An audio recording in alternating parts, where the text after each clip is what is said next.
A new unit talking about volumes, and this is going to tie right into all of our work that we've done with integrals. So let's consider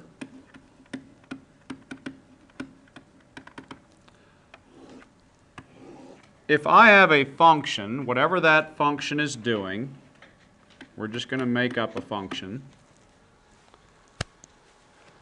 and you notice the title of our lesson says volumes of surfaces of revolution. What we're going to do now is we are going to take a function like f and we are going to rotate it around either an axis or a line. So if I take this function and spin it around the x-axis. We're going to start today with the x-axis.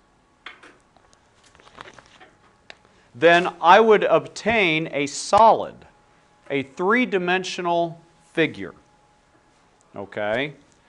Now notice I could keep doing that all the way down this function, and that's actually what happens. If I rotate it here, I get another little slice. And the way that I relate these slices is to think of a tomato, a slice of tomato. Okay, and let's imagine that we had a perfectly circular tomato. All right, and you make a slice of the tomato. Well, that slice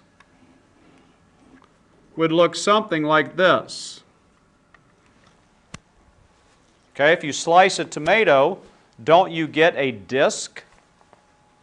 Or maybe another way you could picture it is a coin, like a quarter or a nickel or a dime. Okay? If we have sliced off of this, now notice as the function gets more narrow, like down in here, then my disc would get more narrow. If I were to draw it here, my disc would not have as large a radius because the function has a smaller radius.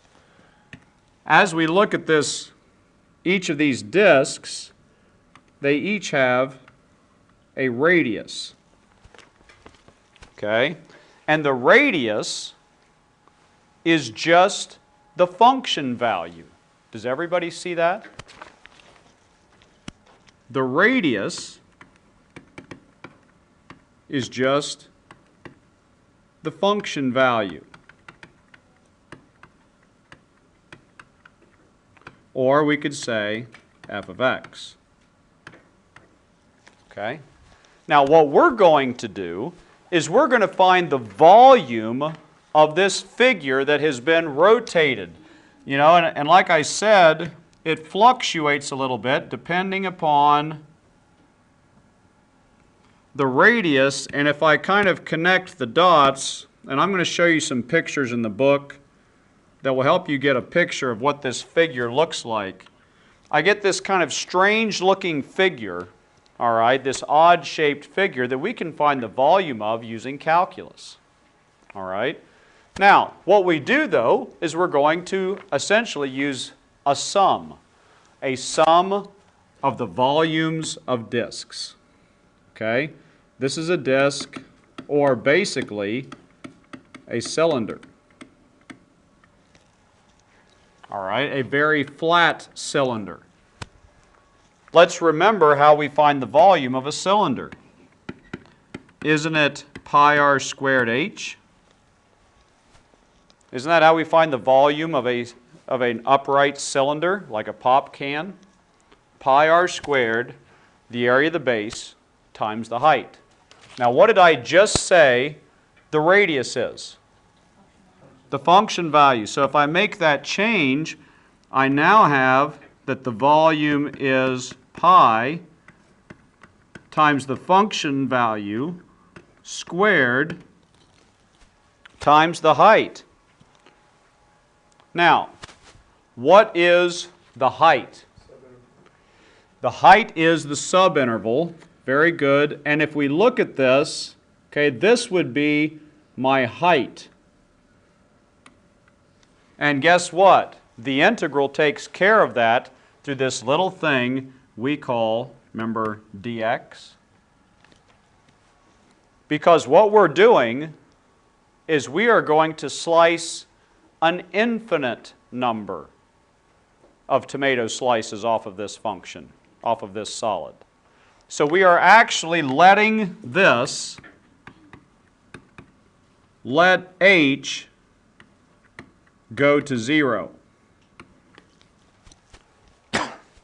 We actually think of the concept of a limit, okay? And so if I want to find the actual volume of this function that's been rotated, all right, do you remember that an integral is a sum? Right? Remember this symbol? Didn't we say that this means sum? Right? The integral symbol stands for the addition of all the rectangles under the curve. Well, we're going to add up all of the volumes of those discs. Not discs, now I'm thinking of track. So, the volume is going to be the integral from a to b of pi times the function squared dx. And we call this the disk method. That is the disk method of finding the volume. Okay? Let's do one. Do an example. Let's say that I want to find the volume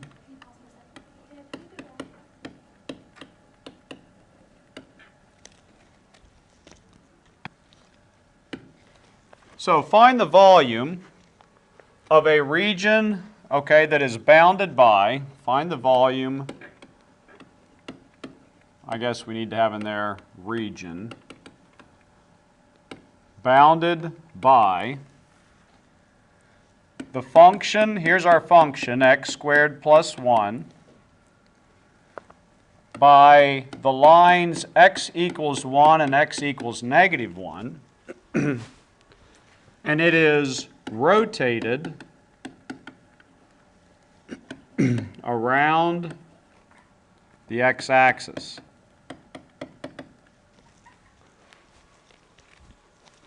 Now you're going to find that this problem is actually pretty simple, okay? And in the grand scope of things that we've done, I have a function x squared plus 1.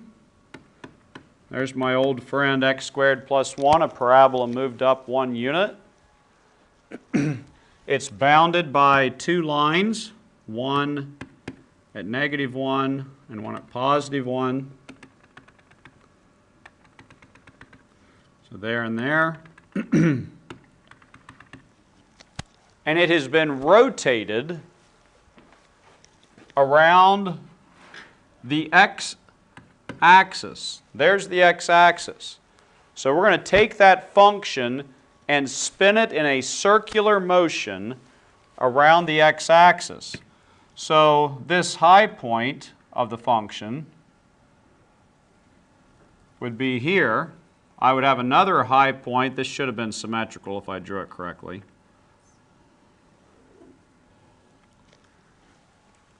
And then in the middle, it's going to have a much shorter radius. So you're going to get this three-dimensional figure that kind of looks like a sideways hourglass. Okay? Kind of like an hourglass going sideways. Now, here's the good news. Once you have a general understanding of what the picture looks like, on a problem like this, there's nothing real complicated. We just need to follow our guideline, which says the volume of this thing is going to be the integral from what to what?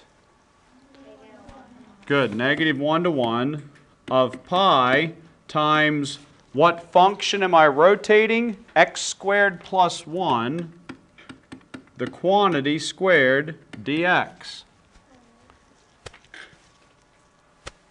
Is that a very hard integral? Okay. We would just finish this problem. What I would do probably is pull out the pi. I'm not going to go all the way through it because we've done many like this. I would pull the pi out, integrate it from negative 1 to 1, and I would go ahead and FOIL that thing. That's what I would do. Make it x to the 4th plus 2x squared plus 1, and finish it as a polynomial. That's the way I would do it. Okay? And when you do that, by the way, you get an answer of 56 pi over 15, which is approximately equal to 11.7. That's the volume. Okay? Now, of course, there's going to be some complications. All right? You kind of anticipated things could not always stay quite so friendly. Let's do one rotated around the y-axis. Let's say this region is bounded by y equals x cubed, y equals 1, y equals 8, and it's rotated around the y-axis.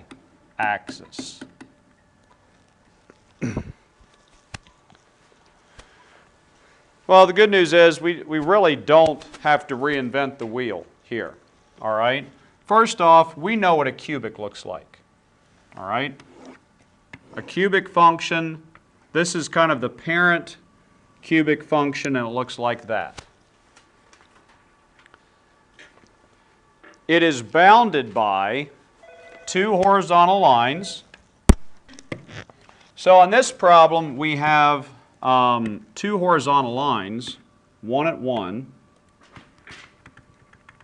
and another one up at 8.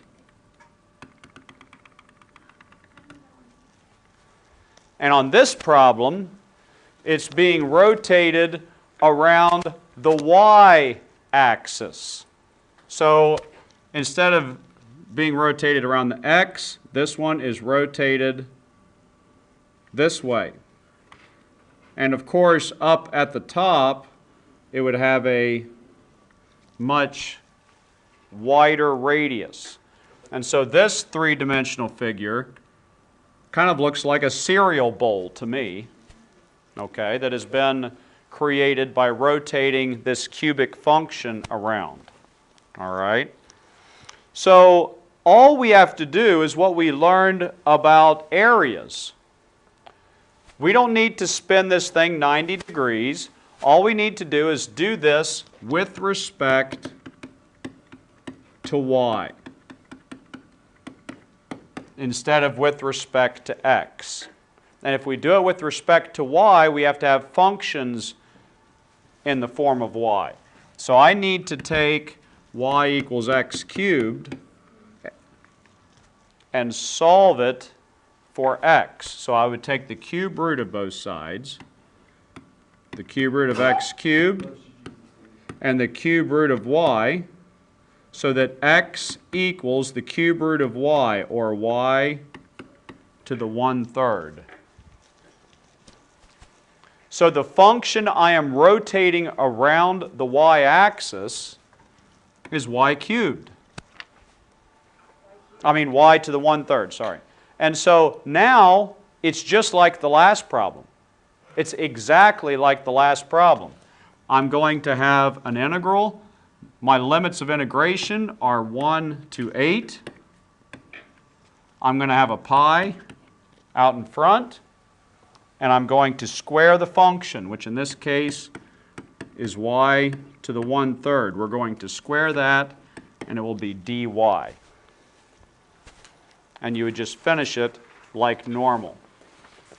there's only one other thing, and I'm going to run out of time and have to finish this on our next day, but I want to start it. And that is the washer method. The good news is that it's not really more complicated, it just adds something. What am I talking about with the washer? Well, doesn't a washer, I'm not talking about a clothes washer, I'm talking about a washer like you would use with a bolt, okay? Kind of like a donut, if you will. Okay, so if you have a flat washer situation when we're finding a volume, in other words, there's a hole in the middle. Okay? And that can happen, it happens quite often. Like if I had, the problem we're going to start on Monday is if I have x squared plus 2, all right, and let's say 1/2 x plus 1,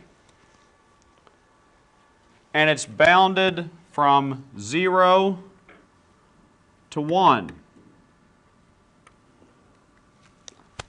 And then this little region in here, that region is rotated around the x-axis. If I rotate that around the x-axis, I'm going to have a hole. Okay, because there's an outer radius here that's much bigger. Let me use a different color, like maybe pink. If I rotate this up here, I have a great big radius, but there's this hole in the middle. Okay? You know what the good news is? Once you determine what the outer radius is, we do it the same way. We just need to subtract the hole. Okay? So all I would have to do in this case is the outer squared minus the inner squared times pi. F would be the outer, G would be the inner. And we will finish this problem on our next day.